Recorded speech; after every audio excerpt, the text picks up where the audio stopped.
बिहार की इन 51 सीटों पर बीजेपी और राजद की सीधी लड़ाई। सम्राट चौधरी और तेजस्वी की सीट भी शामिल। राजद की 143 कुल सीटों में 51 पर भाजपा से लड़ाई है।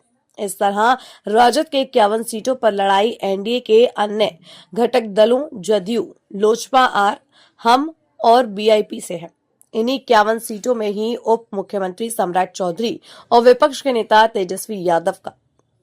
बिहार की 51 विधानसभा सीटों पर भाजपा और राजद के उम्मीदवार आमने सामने हैं। भाजपा 101 तथा राजद 143 सीटों पर अपने उम्मीदवार उतारे हैं। इस तरह देखें तो भाजपा की सर्वाधिक सीटों पर लड़ाई राजद से होगी। वहीं शेष 50 सीटों पर भाजपा की टक्कर कांग्रेस और महागठबंधन के अन्य घटक दलों से है।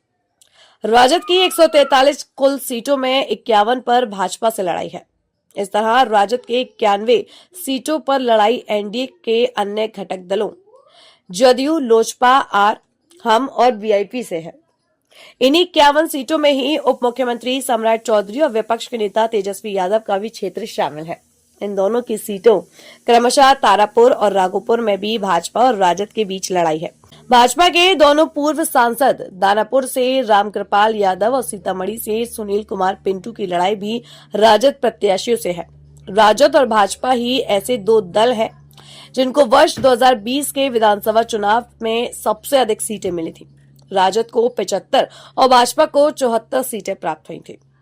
इस बार इन 51 सीटों में कौन कितनी सीटें जीतेगा तो ये चुनाव परिणाम ही बताएगा, मगर इतना तय है कि इन सीटों पर सबकी नजरें होंगी। मालूम हो कि भाजपा ने 16 अक्टूबर तक अपने सभी 101 उम्मीदवारों की सूची जारी कर दी थी। वहीं राजद ने 20 अक्टूबर को अपने सभी 143 उम्मीदवारों की सूची सार्वजनिक की है।